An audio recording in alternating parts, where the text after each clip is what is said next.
Hello and welcome. Tonight, the nation mourns as former President Muhammadu Buhari is buried in his Daura residence, Katsina State.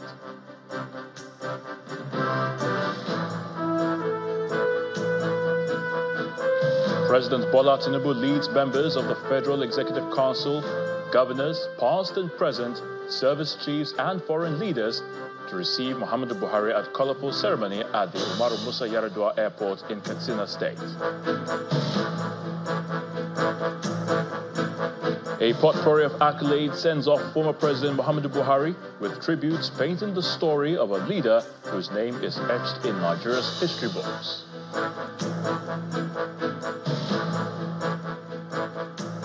And as the Russia-Ukraine war continues unabated, Donald Trump says he is disappointed but not done with Vladimir Putin.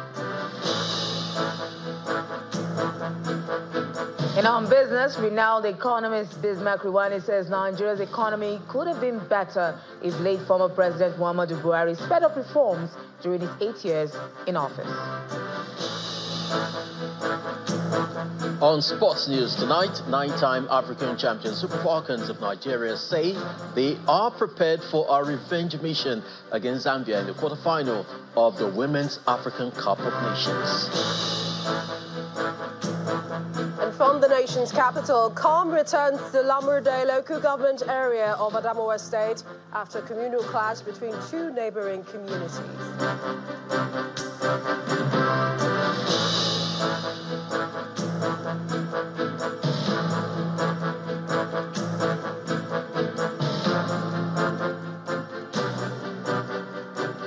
Good evening. We bear witness to a day etched into the collective memory of Nigeria, a day of profound sadness, yet also of solemn remembrance. Today, in his hometown of Daura in Katsina State, northwest Nigeria, former President Muhammadu Buhari was laid to rest. The nation bids farewell to a leader whose tenure shaped a pivotal chapter in our history. The solemn events culminating in his interment this evening commenced with the arrival of President Bola Tinubu aboard the presidential jet NAF 001. President Tinubu touched down at the Musa Yar'Adua International Airport around 1:50 p.m., signifying the commencement of a day of national mourning. He was then joined at the airport by a distinguished gathering of dignitaries, including President Umaru Sissoco Embalo of Guinea-Bissau, Nigerian Prime Minister Ali Lamin Zein, former President of Niger Republic Issoufou Mahamadou, and Nigeria's own former Vice President Professor Yemi Osinbajo. Their presence underscored the regional and international respect for the departed leader. At approximately 2:07 p.m., President Tinubu formally received the remains of former President Muhammadu Buhari. The body, flown in from the United Kingdom, where he passed, was accompanied by his grieving family members, alongside Vice President Kashim Shettima, Chief of Staff to the President, Femi Gbajabiamila, and Borno State Governor Babagana Zulum. The cortege then proceeded to his beloved hometown of Daura. There, after a brief, poignant prayer, a final military salute echoed across his gravesite, marking the solemn conclusion of a remarkable journey as President Muhammadu Buhari was laid to rest. Well, indeed, former President Muhammadu Buhari has been laid to rest in his hometown of Daura in Katsina State, in a state burial attended by his successor, President Bola Tinubu, Vice President Kashim Shettima, government functionaries, his family members, and other top-serving and former leaders. Nigerians from all walks of life also attended the burial, which started with the Janazah prayer led by the Chief Imam of Daura. After that, his body was wheeled to the gravesite, where he was given full military honors befitting his status as the nation's one-time military head of state and a two-term civilian president. With that out of the way, the late President Muhammadu Buhari's body was then lowered into his grave.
I will hope to have that report much later.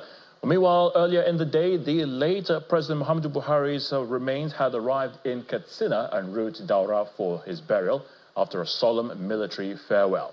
While the body flown in from London in the UK aboard a Nigeria Air Force plane was received at the Umaru Musa Yar'Adua International Airport by Vice President Kashim Shettima, the Chief of Staff to the President, Femi Gbajabiamila, Governor Diko Rada of Katsina State, and other top government officials. Our correspondent, Sadiq Ilyasu, reports. Nigerian Air Force plane taxiing to a halt on the runway of Umaru Musa Yar'Adua International Airport, Katsina. The remains of the late former President Muhammadu Buhari arrived Katsina a few minutes before 2 o'clock, escorted by Vice President Kashim Shettima, the Chief of Staff to the President, Mr. Femi Gbajabiamila, and some family members. On ground to receive the body were Governor Diko Rada of Katsina State, members of the State Executive Council, and Deputy Senate President Senator Barrow Jibril, among other dignitaries. We pray that may God forgive him all his sins and reward him with all the good things he has done in life, and that may he rest in agenda freedoms. As the President of the Federal Republic of Nigeria, he stood for integrity. You can't take it away from him. He was a man that we were proud of, both within the shores of Nigeria and outside the shores of Nigeria. He was seen as a man who was accountable and a man who had the spirit of integrity. The body was lifted from the aircraft and presented before troops, who gave a solemn military farewell parade in honor of the late president.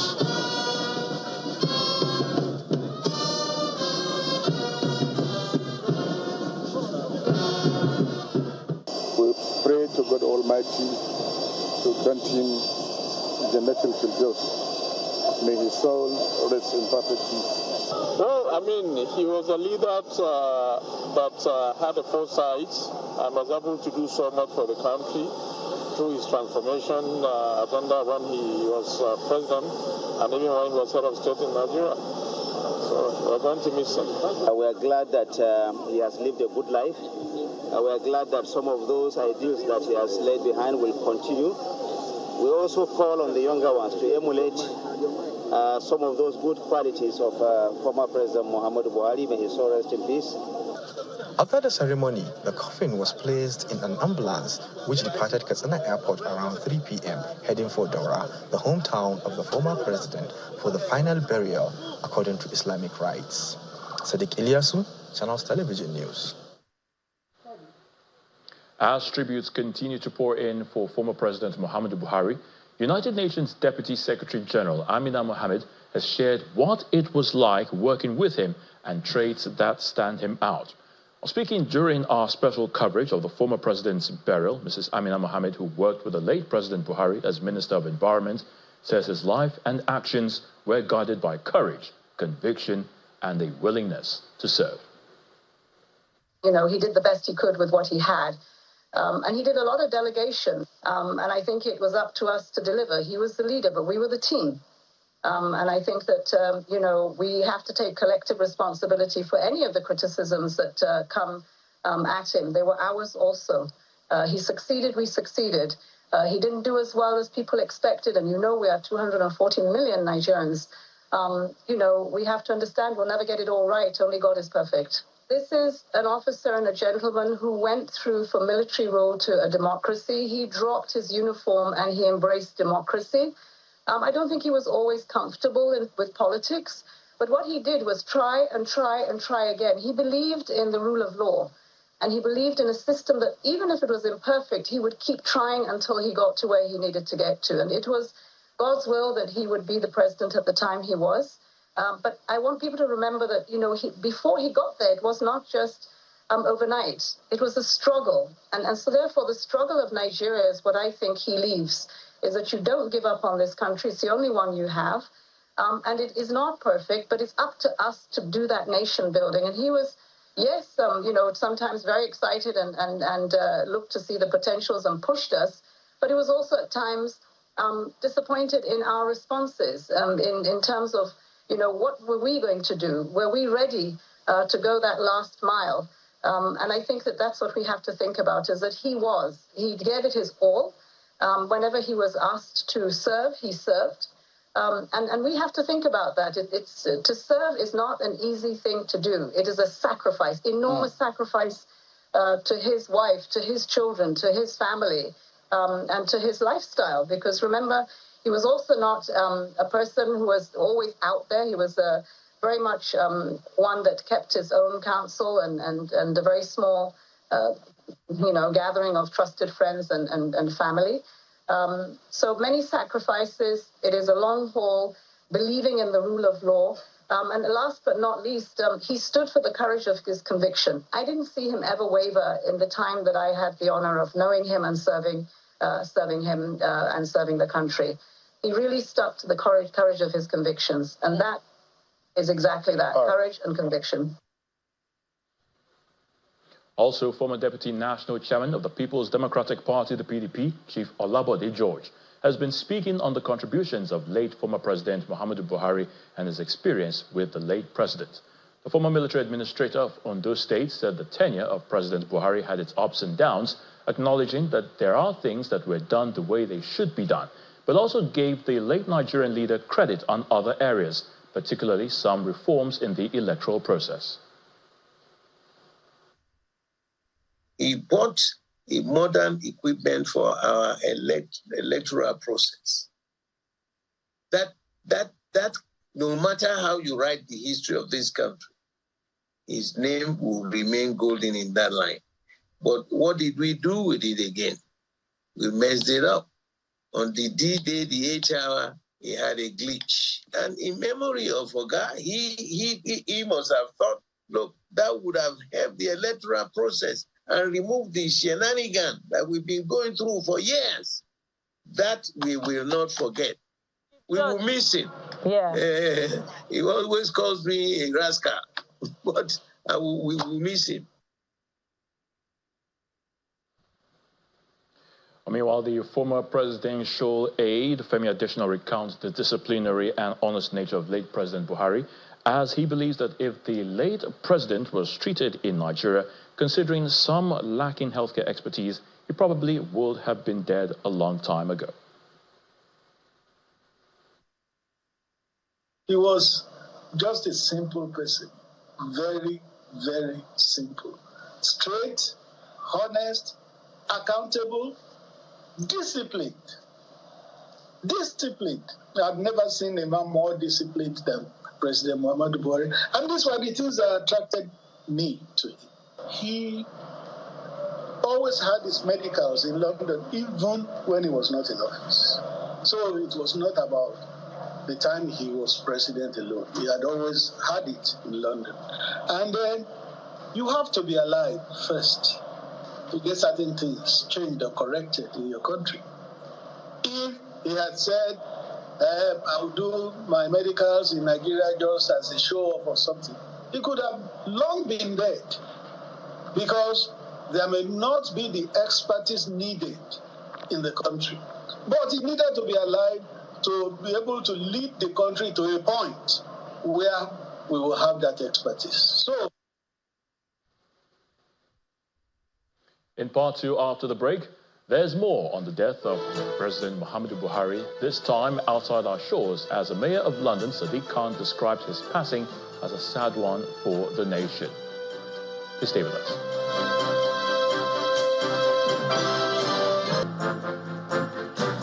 Welcome back. If you've just joined us, you're watching the news at 10 on Channels Television, broadcasting live from Lagos. A reminder of our top stories.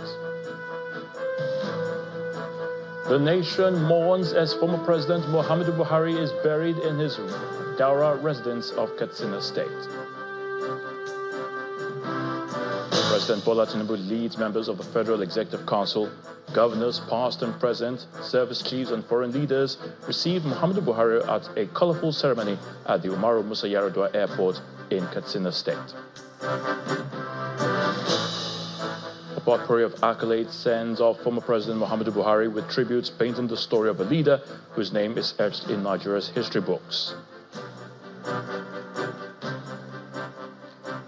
And as the Russia-Ukraine war continues unabated, Donald Trump says he is disappointed but not done with Vladimir Putin.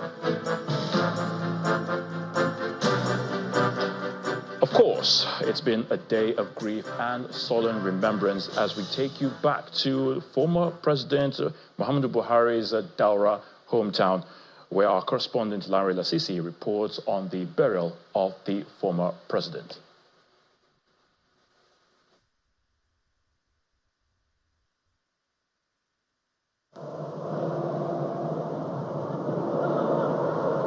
The motorcade bearing the remains of former President Muhammadu Buhari leaves the Katsina airport en route to Daura, his hometown in Katsina State.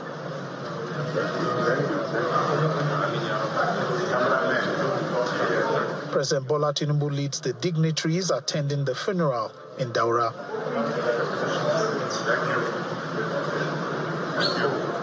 Some dignitaries, including former Vice President Atiku Abubakar, former governors, and the chairman of the Dangote Group, Alhaji Aliko Dangote, had arrived earlier for the funeral rites.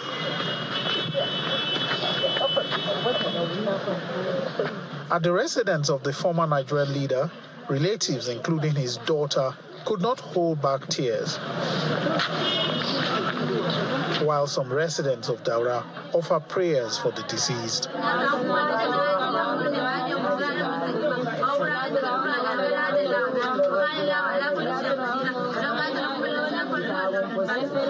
Accompanied by some military officers, the remains of the former Commander-in-Chief of the Armed Forces makes its way to the prayer ground for the funeral prayers.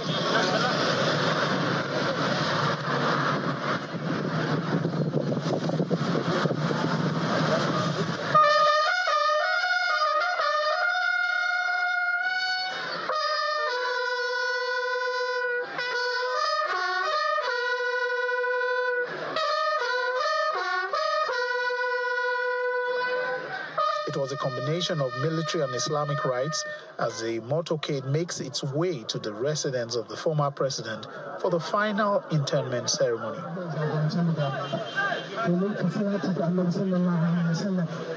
Draped in the national colors, senior military chiefs bear the remains of the former Nigerian leader to the graveside.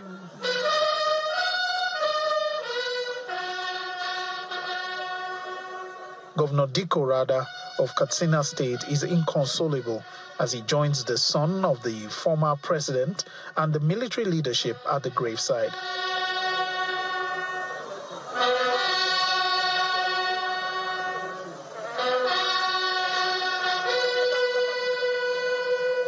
The Chief of Defense Staff, General Christopher Musa, reads the citation of the former president.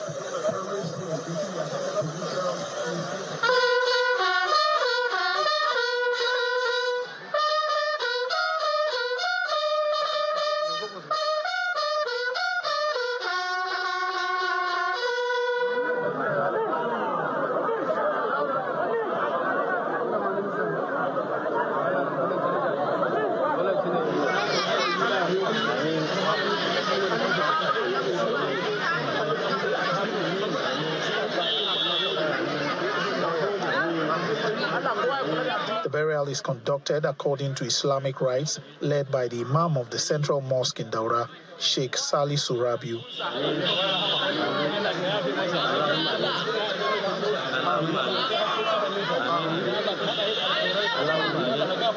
The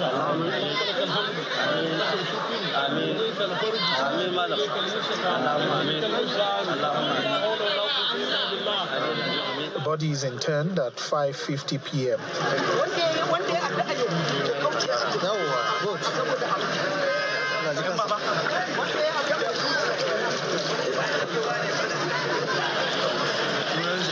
The interment is followed by a 21-gun salute, a symbol of honor from the nation's military.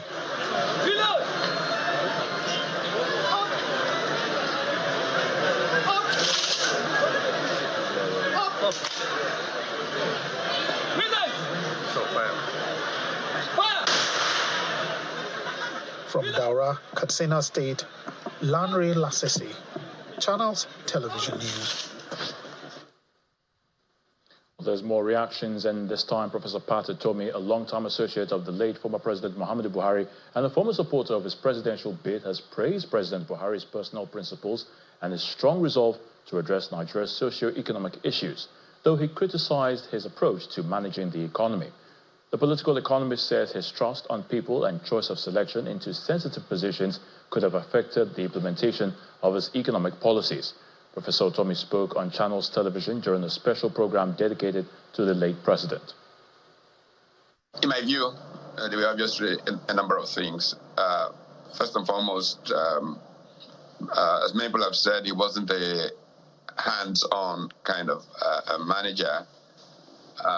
And then he had a disposition, which was if he trusted you, if he liked you, you could never do wrong. If he did not like you or did not trust you, you could never do right. That was his disposition as a person. And so when he appointed people, they all ran off in different directions, and so there was no cohesion in policy. Now, one of the sad things about his watch was that we did not have an effective grip on fiscal policy, on the fiscal side. The monetary side then thought it was their responsibility to run the economy. This is what the policies did on his watch that took things south, very far south. Okay. Before you knew it, we had returned to the poverty capital of the we had become the poverty capital of the world. Also on our special program today, Ismail Ahmed, an aide to the late President Muhammadu Buhari and former national youth leader of the All Progressives Congress, who also appeared as a guest, praised President Buhari's personal qualities and political principles, highlighting his selflessness and unwavering respect for the rule of law. In a country where it is rare to find someone who has overcome, who God has helped to overcome the basic desires and wants of materialism and excessive wealth accumulation. He has overcome that from a pretty early age, I think. And since his military days, through to his sojourn in politics, President Muhammadu Buhari has been known for that by his colleagues and his friends, his family, and later the general public. And I think that has been his most important trait, and I think it helped him when he was governing both as a military ruler and as a civilian president. And we've seen that up close and personal when we worked with him. He never engaged in anything that has to do with materialism or personal interest of any kind. He was a simple person who just wanted to give back to a country that gave him so much.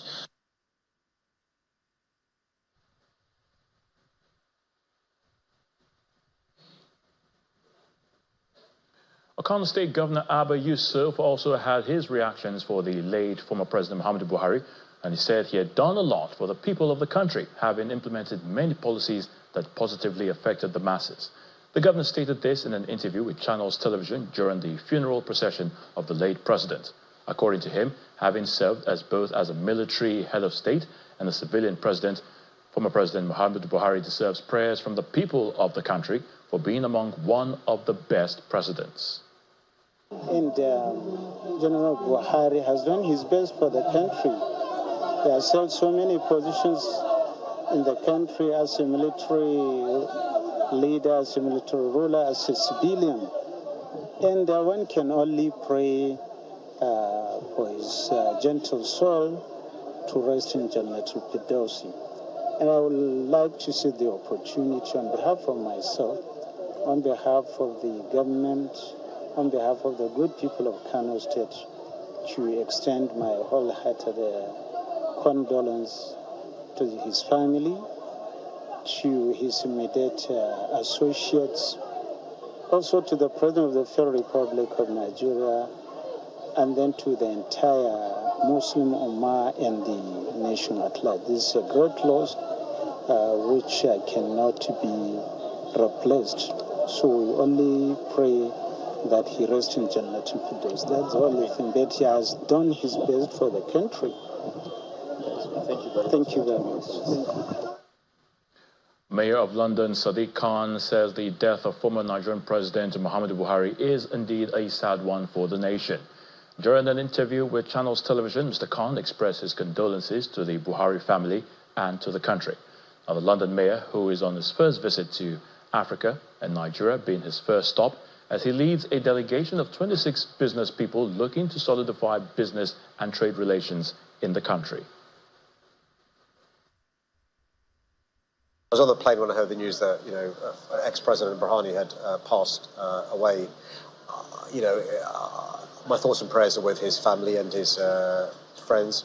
It fills me with pride that he chose London to come for his medical treatment. I hope history judges him kindly in terms of the legacy, going from the military to being the president. And it is really important at this time we put aside politics, we put aside differences, and we mourn the passing of a former leader of this great country. Still ahead on the news at 10, renowned economist Bismarck Rewane says Nigeria's economy could have been better if late former President Muhammadu Buhari sped up reforms during his 8 years in office. That's on Business News. Please join us again. Welcome back. Let's now head to the nation's capital, where Millicent Walker is standing by to give us the very latest from our Abuja studios. Hello, Millicent. Over to you. Thank you. Hi, Ayotunde. Good to see you. Well, while the nation stood still as former President Muhammadu Buhari was laid to rest over in Adamawa State, there seemed to be uneasy calm returning to particularly Lamurde local government area following the communal clash between two neighboring communities of Bachama and Chobo, resulting in the loss of lives and destruction of property. For the two communities who have coexisted peacefully for centuries, the clash, which is set to have started following a dispute over a piece of farmland. The road leading to the embattled communities in Lamurde local government area of Adamawa State is lonely and deserted. Farmlands abandoned for fear of attacks. Lamurde, the administrative headquarters of Lamurde local government area of Adamawa State, is under curfew with empty streets as the police and other security personnel take charge. No fewer than 2,000 displaced people from Waduku, Rigange and Lamurde have so far relocated to safer places as rumors of further attacks circulates. More people are still moving whatever they could carry out on foot, bikes and vehicles. The conflict that has devastated these once peaceful communities of Chobo and Rigange in Lamurde local government area of Adamawa State leaves a tale of woes. Worst hit is the Rigange, the community which came under attack, living in its wake deserted farmlands, burnt houses and food items. This piece of farmland located beside the government's called Rigange is where the dispute between the two farmers from both communities of Chobo and Rigange started, resulting in this destruction and loss of lives. A survivor of the attack and the district head of Gawana, Agoso Bameyi, narrates his experience. We are defenseless. They have descended on us with heavy and powerful weapons. You can see they have burned houses. Even the initial thing that human being can need, like food, and so many essential issues we don't have. Our children have run away with our wives. We are now left in the mercies of God. We are only solicited for the federal government to see to our issue. You don't come out with such powerful weapons and such large numbers, and their movements were coordinated, which means they've had training, military training, you know, and just over a farmland, So there's something deeper which the government must find out, because we've lived together for a long time, for hundreds of years. With women looking helpless, the district head of Guyana appeals to the authorities, just as the chairman of Lamurde Local Government Council describes the development as pathetic. The ethnic nationalism that is coming up now is common all across Nigeria. Ethnicities, especially small ethnicities, are coming up and expressing themselves in very forceful manners, resulting to violence and things like that. The government should do something about it, you know. There are too many weapons in the hands of too many people. The situation here is so pathetic. If you go to my house now, it's full to capacity with people. So we'll call on international donors to come to our aid and be of help to us. Following this development, the governor of Adamawa State inaugurated a 19-man Peace, Conflict Resolution and Social Integration Commission at the chambers of the Government House in Yola to tackle such crises in the states. We have invested tremendously in the peace enterprise. Peace is indeed the foundation upon which every other development pillar can be constructed. It is I have the singular honor to inaugurate the following as members of the Adamawa Peace, Conflict Resolution and Social Integration Commission, as provided for in the law. As normalcy gradually returns to the troubled communities, Governor Finturi has ordered the review of the 24-hour curfew, as movement is now allowed from 6 a.m. to 5 p.m. Away from the northeast, it's a well-known saying, when you educate a girl, you educate a nation. And to stay true to this notion, the Northwest Women Committee of the Nigerian Labour Congress, NLC, has renewed its call for the promotion of the girl-child education and equal rights for women across northern Nigeria. The call was made during the Northwest Women Committee conference held in Gusau, the Zamfara state capital. The education of the girl child in northern Nigeria continues to face numerous challenges, including poverty, cultural norms, early marriage, insecurity, and limited access to quality schools. And in spite of policy efforts, millions of girls in the region remain out of school, hindering their potential and limiting social and economic development.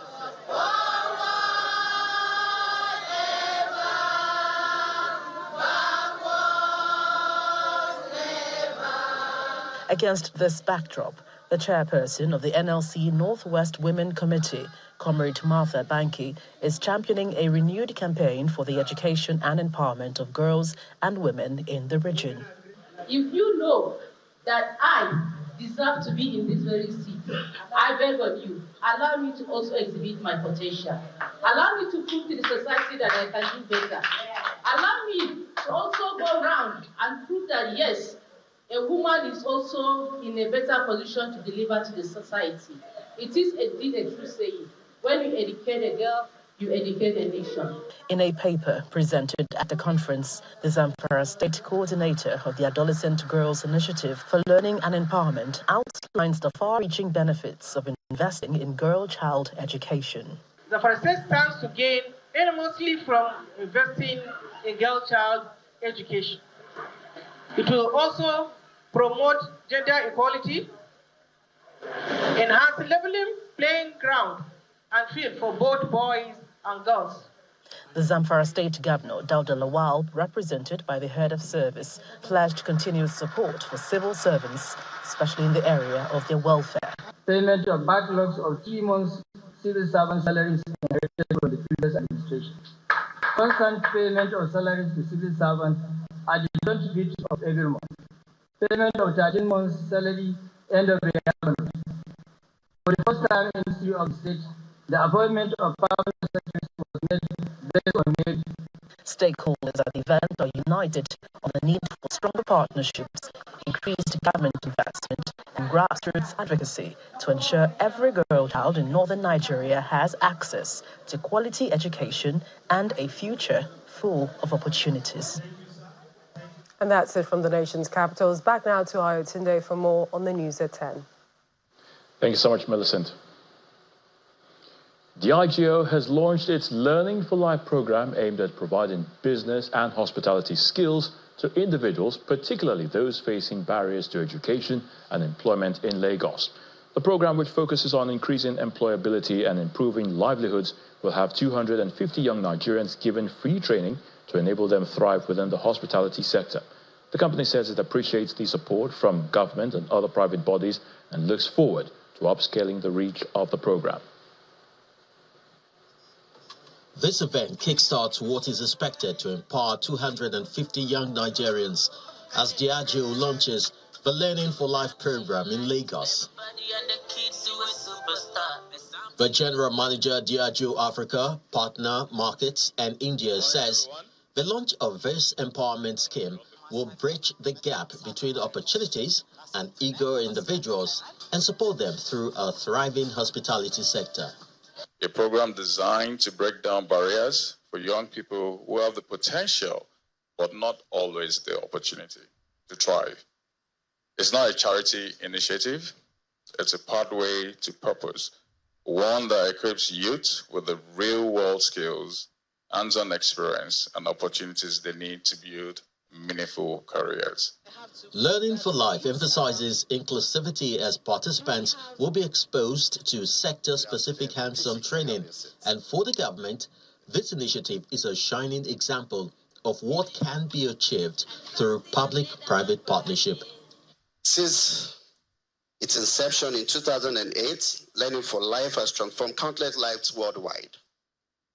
Lagos State is proud to fully embrace this program and to provide robust support for its success. It's a global initiative, having trained over 200,000 students worldwide, and it's been expanded in partnership with local organizations to reach a diverse range of people, including women, people with disabilities, and those from underrepresented communities.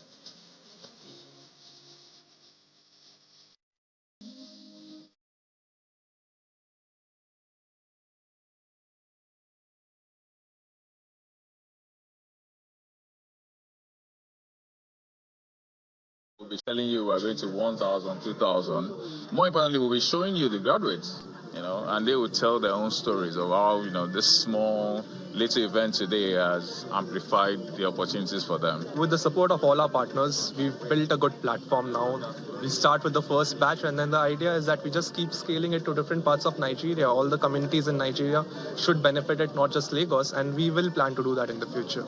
According to the management, Diageo, through Learning for Life, has provided equal access to skills, fostering an industry where everyone can thrive. It is the classroom, then it is the internship, and of course, lastly, you have your job placement support. Since 2020, the program has provided hospitality skills to thousands of people and driving positive change in the communities the company serves. Business News is up next with Will Ibom. Will?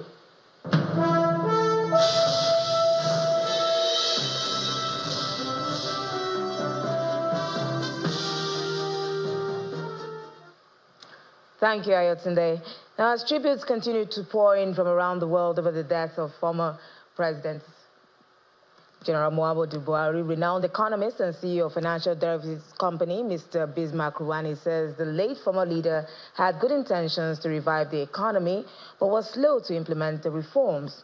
Speaking earlier today on our special program to commemorate the life and times of the late former ruler, Mr. Ruwan, who was a member of the Economic Advisory Council under his administration, pointed out that the country was already suffering economic hemorrhage, largely due to corruption, insecurity, and other factors.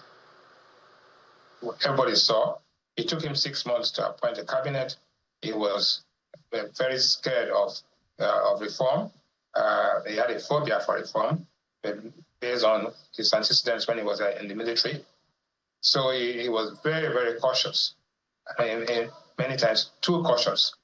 Therefore, what had happened was that eventually, by the time he set up his cabinet, the external economy had become so volatile. The price of oil had dropped. It was about 110 in the previous administration. It dropped all the way to 40. So the circumstances were out of his control, or out of Nigeria's control. So, but we were not prepared, we were not mobilized, and therefore, we're slow to respond, right, to the crisis. So the crisis hit us very badly. And if you look at the factors and the variables at that time, the nominal GDP when he came in, the 5-year average was about $437 billion. By the time he left, it had dropped to $364 billion. Inflation average was about 21.89. By the time he was leaving, it had increased to almost 25%. Photo ops and all of that, but the truth is that the economic team was very well focused, and the records are there to show that recommendations were made. But the time between the recommendations and when they were implemented, there were lags. And by the time the implementation was done, the problem that was 10, well, if you use it, was 10 points, had actually expanded to 20 or 30 points. So you were behind the curve in terms of the type of the therapy, right? The dose, and then the outcome. The exogenous shocks were so severe that the domestic buffers that the country had were not strong enough to withstand it. And also, because of the slow response time, right? You'll find that the economy itself suffered severely. And that's business news. It's back to Ayotunde for the rest of the news at 10.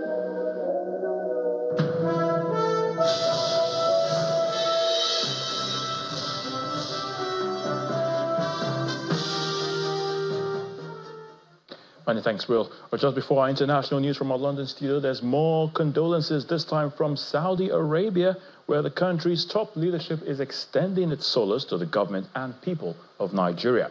A custodian of the two holy mosques, King Salman bin Abdulaziz Al Saud and Crown Prince and Prime Minister Mohammed bin Salman bin Abdulaziz Al Saud, both sent formal cables of condolence to President Bola Tinubu, expressing sorrow over the passing of former President Muhammadu Buhari. King Salman conveyed his deepest condolences and sincere sympathy to the President, that's President Bola Tinubu, the Nigerian people, and the family of the late former President Muhammadu Buhari in a message released on Monday. Crown Prince Mohammed bin Salman echoed the sentiments in a separate cable, highlighting the respect and historical ties between the Kingdom of Saudi Arabia and Nigeria. For more on the international news, here's Simon Pusey from our London studios and Around the World in 5. Good evening and welcome to the Channel studios here in London with your international news around the world in 5. And for the good of the world. I'm aligned with the world. Volodymyr Zelensky has thanked Donald Trump for agreeing to send Ukraine what he called top-of-the-line weapons. It's after Mr. Trump said that he is disappointed but not done with Vladimir Putin in a phone interview. But I'm disappointed in him. But I'm not done with him. But I'm disappointed in him. A deal done 4 times, and then you go home and you see he just attacked a nursing home or something in Kiev. I said, what the hell was that all about? Do you trust him? I trust almost nobody. Thousands of Afghans have been moved to the UK under a secret scheme which was set up after a British official inadvertently leaked their data.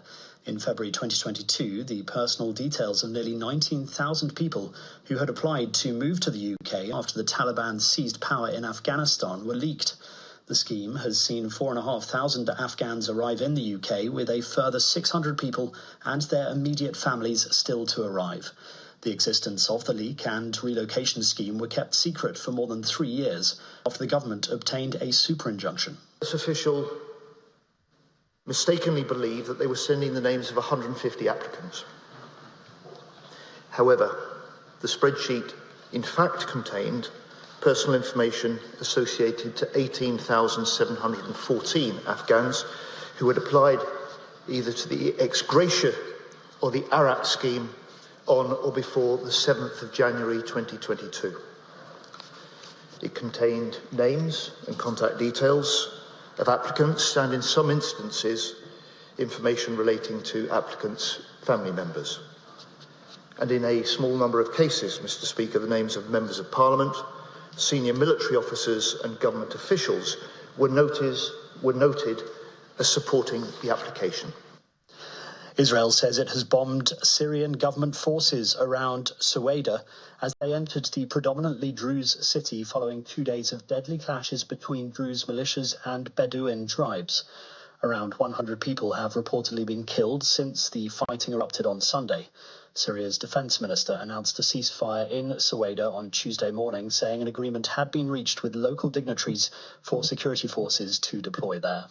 An investigation by medical charity Médecins Sans Frontières into the execution of 3 of its workers during a humanitarian mission in Ethiopia's Tigray region has found evidence that the country's army was responsible for the killings 4 years ago. MSF's report includes claims that Ethiopian troops were present at the scene of the killing of the 3, a Spanish national and 2 Ethiopians. Since then, we have relentlessly called for a credible investigation.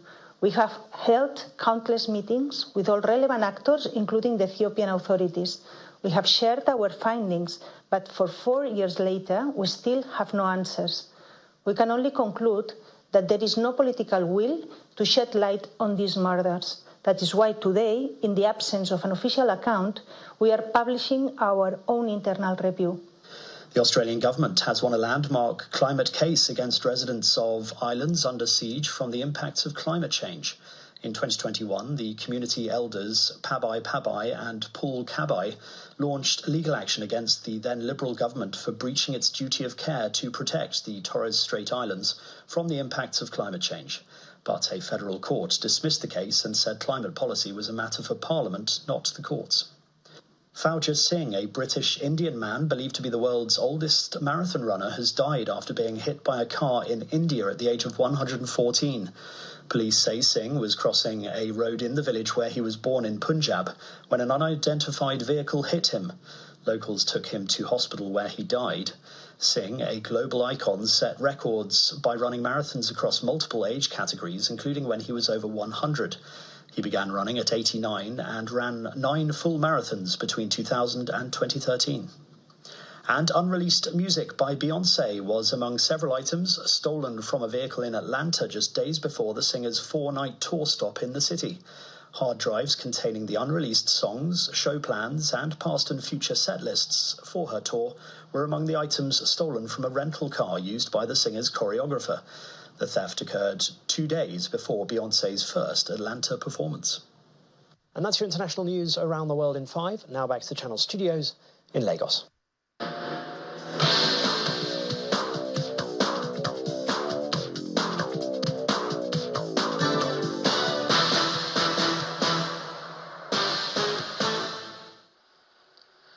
Thank you, Simon. Welcome to Sports News. Super Falcons forward Asisat Oshoala admits it's not going to be an easy ride for the team when they face Zambia in Friday's quarter-final clash in Casablanca. She is, however, expecting an interesting game. Oshoala told Channels Television in Casablanca, Morocco, that the team is going for a revenge mission, having lost to the Zambians 1-0 at the 2022 third-place playoff. We've not had our best game yet, but again, I feel like as the competition progresses, you see the better teams go to the next round, and then you see better football as well. So I feel like we're going to play better in the next round, and yeah, we're looking forward to the Zambia game. I mean, it's going to be interesting. My teammates are making like banters already because Rachel obviously is my teammate, and then we have to play against Banda as well. So it's not about me and Rachel playing against the other team now. It's about me playing against about 4 of them playing for Orlando. You know, but yeah, it's going to be an interesting game. They have a good team. They're a very strong side as well. Meanwhile, the Nigeria Football Federation executive member Aisha Falode says the Super Falcons have what it takes to win a record-extending 10th title ahead of the quarter-final clash against Zambia. In an interview with our sports correspondent Cecilia Morbe in Casablanca, she believes their unimpressive performances at the group stage shows that women's football has grown in Africa. Mission X was a mirage last time. Now you want to make it a reality. They should understand that you have a mixture of players now who are new to the team. They are hungry. They experience one. They want to experience what it means to lift the trophy. The last time we won it has been a while. You know, something that was a tradition to us. That was a given. Now we are struggling. And that is good in a way, to know that women's football on the continent is not static. It is developing, it is moving, it is growing. And we have to go back to the front and dictate the pace again. We cannot lead from behind. We have to be in front to lead. And that is what Mission X is about. And it is achievable. That Sports is back to you, Ayo.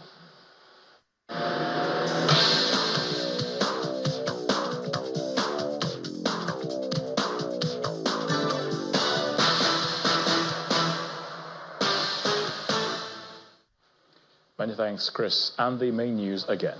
The nation has been mourning as former President Muhammadu Buhari is buried in his Daura residence of Katsina State. President Bola Tinubu has led members of the Federal Executive Council, governors, past and present, service chiefs and foreign leaders received President Muhammadu Buhari at a colorful ceremony at the Umaru Musa Yar'Adua Airport in Katsina State. A potpourri of accolades has sent off former President Muhammadu Buhari with tributes painting the story of a leader whose name was etched in Nigeria's history books. And as the Russia-Ukraine war continued unabated, U.S. President Donald Trump has said he is disappointed but not done with the Russian leader Vladimir Putin.